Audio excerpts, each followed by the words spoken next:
Merci d'être resté avec nous pour Allo Docteur. Vous avez sûrement entendu parler du fameux tunnel que traversent certains malades dans le coma ou des personnes ayant frôlé la mort. Allo Docteur aujourd'hui est consacré aux expériences de mort imminente. EMI en français pour expérience de mort imminente ou NDE en anglais pour Near Death Experience. Alors ce fait clinique est resté tabou jusqu'en 1977, date à laquelle le psychiatre américain Raymond Moody en a parlé dans son livre La vie après la vie, premier recueil de témoignages de ceux qu'on appelle les expérienceurs, c'est-à-dire les personnes ayant vécu une EMI. Alors, généralement, ces expérienceurs décrivent des phénomènes très caractéristiques, la décorporation, c'est-à-dire la sensation de sortir de son corps, le déplacement le long d'un tunnel avec la vision d'une lumière intense mais plutôt apaisante, ou encore la vision en accéléré de sa propre existence. Et pendant longtemps, les expériences de mort imminente étaient plutôt considérées comme des phénomènes paranormaux qui dépassaient toute logique. Aujourd'hui, des équipes scientifiques et des médecins les prennent au sérieux et tentent de dégager des données objectives de ces manifestations. Alors, comment savoir si on a vécu une EMI? Que nous apprennent-elles sur le fonctionnement de notre conscience? Et puis, à qui parler de cette expérience quand on l'a vécue? C'est l'occasion jamais de poser toutes vos questions sans passer pour des illuminés, parce qu'on reçoit des invités qui travaillent très sérieusement sur ce sujet. Avec nous, donc, le docteur Jean-Pierre Postel. Bonjour. Bonjour. Vous êtes anesthésiste réanimateur à l'hôpital Jean Leclerc de Sarlat, président du SNERIC, le Centre national d'études de recherche et d'information sur la conscience modifiée, qui étudie notamment les EMI. À vos côtés, le docteur Jean-Pierre Jourdan. Bonjour. Bonjour. Vous êtes médecin généraliste et président de l'association Jans France, qui est l'association internationale pour l'étude, j'imagine, de ces EMI. Des états proches de la mort. Voilà. C'est la branche française. Vous êtes l'auteur de ce livre, Deadline, préfacé donc par le docteur Moody, dont on a parlé. C'est paru chez Pocket et c'est donc le récit de votre travail, du recueil de tout ce que vous avez fait 20 depuis ans de travail, 20 ans. de 70 témoignages que j'ai essayé de décortiquer, d'analyser et d'en tirer surtout des questions beaucoup plus que de réponses. Très bien. Et avec nous également Bruno Camilleri. Bonjour. Bonjour. Alors, vous avez été victime d'un arrêt cardiaque en février dernier. En fait, il y a eu 2 arrêts cardiaques. Qu'est-ce qui s'est passé? En fait, j'étais en train de jouer au golf, j'ai eu un infarctus, pour aller assez rapidement. Un infarctus qui a nécessité de la part des secouristes 2 thrombolyses. Une première thrombolyse qui m'a provoqué... Injecter un produit pour voilà, débloquer l'artère. Ce qu'ils appellent dans leur jargon du desktop, c'est pour dissoudre le caillot qui se trouve dans les artères coronaires. J'ai fait un premier arrêt cardiaque qui n'a pas duré très très longtemps. Et la première thrombolyse n'a pas suffi, il a fallu m'en faire une deuxième. Et durant cette deuxième thrombolyse, j'ai eu un arrêt cardiaque assez important qui a nécessité 2 voire 3 défibrillations, je crois. Et 2 chocs électriques, et c'est 3 pendant, chocs électriques. Et pendant cette période-là que j'ai vécu des choses, on va dire, extraordinaires. Alors, qu'est-ce que vous avez vécu?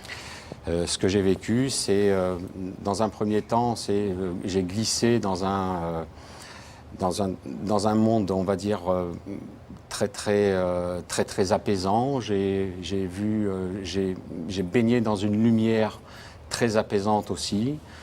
Je me suis retrouvé dans un état de domination de la scène. C'est-à-dire que vous étiez au-dessus? C'est-à-dire que j'étais au-dessus. Je voyais ce qui se passait à l'extérieur du camion, à l'intérieur du camion. Et je vivais dans une empathie totale, c'est-à-dire que j'étais totalement... j'étais pas absorbé par les sentiments que pouvaient avoir tous les gens autour de moi. Moi, j'étais extrêmement bien, j'étais dans un bonheur intense, dans une... voilà. Les gens autour de vous, c'était la réalité de ce qui s'est passé? C'était la réalité de ce qui se passait, oui. J'ai vu plusieurs choses qui ont été vérifiées. J'ai vu un ami qui téléphonait à ma compagne pour lui expliquer ce que j'avais, qui n'arrivait pas à la joindre, qui lui laissait des messages. J'ai vu les secouristes en train de me masser, en train de me défibriller. J'ai vu la secrétaire du club, j'ai vu, il y avait tous les gens. Au moment de la défibrillation, alors c'est un choc électrique, hein, on l'a déjà vu souvent, on met deux sortes de fer à repasser pour envoyer une décharge. Théoriquement, quand on est conscient, c'est douloureux. Quand vous le sentez ou que vous le vivez en étant un peu au-dessus de votre corps, est-ce que vous ressentez une douleur? Aucune douleur. Quand j'étais dans cet état-là, je vous dis, j'étais baigné dans cette lumière intense et je ressentais un bonheur incomparable de ce que je pouvais vivre sur Terre. Au point d'avoir envie de leur demander d'arrêter et de vous laisser partir? Tout à fait, oui. Oui, tout à fait. Et vous en êtes revenu comment? De manière désagréable? Brutalement, d'une manière très très désagréable. Je me suis retrouvé, tout d'un coup, tout s'est arrêté, c'est-à-dire cette lumière s'est arrêtée. Je me suis retrouvé, j'ai la vision très très nette d'être complètement cambré sur le brancard avec la tête en arrière, le masque à oxygène sur la tête, les genoux de l'urgentiste qui était autour de mes oreilles. Je voyais sa tête à l'envers autour de moi, derrière moi, et mon corps complètement cambré avec toute la douleur qui reprend, toute la conscience qui reprend, enfin la conscience, on va dire terrienne, qui reprend, tous les soucis qui reviennent alors que tout avait disparu pendant les quelques minutes où j'étais en arrêt. Est-ce que ces souvenirs étaient présents dès le moment où vous avez repris conscience de tout ce qui se passait, ou est-ce que c'est revenu un moment après? Tout de suite. Tout de suite. Tout de suite. C'est-à-dire que j'ai eu un moment où on m'a transporté en hélicoptère à l'hôpital d'Aix-en-Provence. Dès que je suis arrivé en hélicoptère à l'hôpital d'Aix-en-Provence, j'en ai parlé à un médecin qui a un petit peu tourné le dos, qui n'a pas voulu donner suite à mes dires. Ensuite, la première personne à qui j'en ai parlé, c'est à ma compagne. J'en ai parlé aussi à ses parents, j'en ai parlé à beaucoup de monde. Mais bon, pendant un bon petit moment, on m'a regardé un petit peu avec des yeux... Le moment où vous retrouvez la douleur, vous reprenez une sorte de conscience, correspond exactement au moment où le cœur est reparti ou pas, d'après ce qu'on vous dit? D'après ce qu'on m'a dit, j'attends en fait, je pourrais vous le préciser, mais je devais avoir un coup de fil de l'urgentiste que j'ai rencontré quand même après, j'ai été le voir pour lui demander exactement ce qui s'était passé, pour voir si je n'avais pas vécu un rêve, parce que je suis, bon, on ne l'a pas dit, mais je suis aussi dans le milieu médical, donc je suis un peu cartésien, j'ai du mal à croire à toutes ces choses un peu bizarroïdes. Bon, mais ça m'est arrivé, donc maintenant, j'y crois dur comme fer parce que je l'ai vécu. Et je peux pas vous dire exactement si ça correspond à cette date. On va évidemment essayer de revenir à la façon dont vous le vivez aujourd'hui et puis essayer évidemment de comprendre ce qui peut se passer. Mais c'est effectivement pour vous un souvenir agréable, en tout cas très apaisant. C'est une question qu'on a. Est-ce que ça se vit en général comme une expérience agréable ou pas par les patients qui le racontent?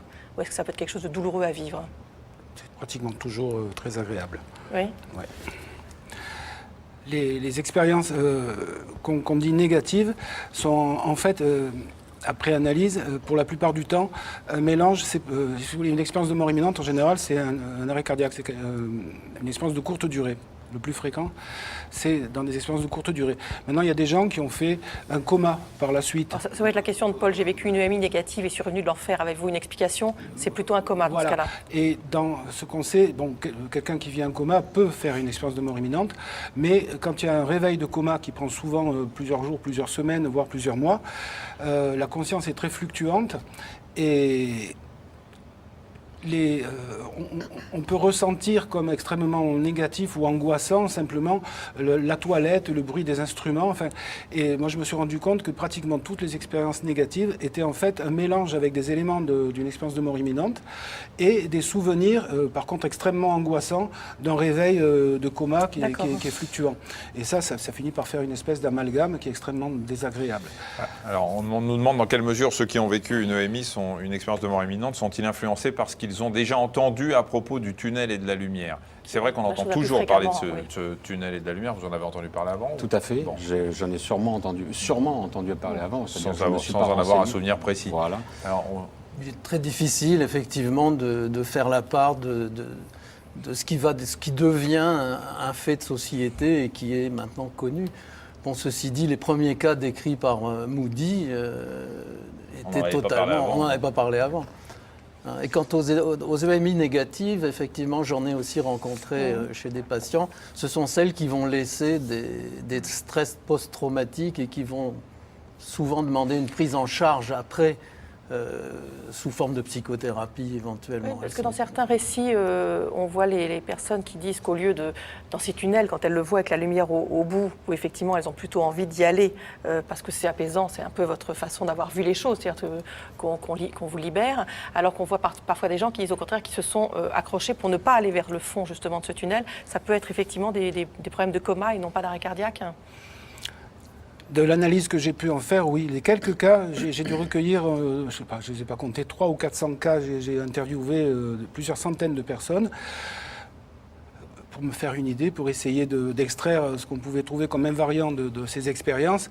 Je n'ai pratiquement pas un cas d'expérience négative, authentique. La seule que je connaisse, enfin, on peut donner un exemple, par exemple, qui lui est induit par plutôt des croyances religieuses. C'est une dame qui, je crois qu'elle a fait une hémorragie pendant une césarienne, qui s'est retrouvée dans le noir.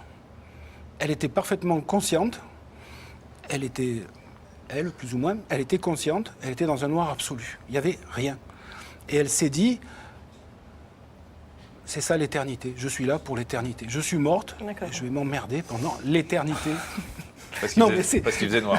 Il faisait noir, il n'y avait rien, il n'y avait personne. Mieux que si l'éternité existe, il y a une petite lumière. Voilà, ben là, il y avait une petite lumière, et puis le reste a continué. On va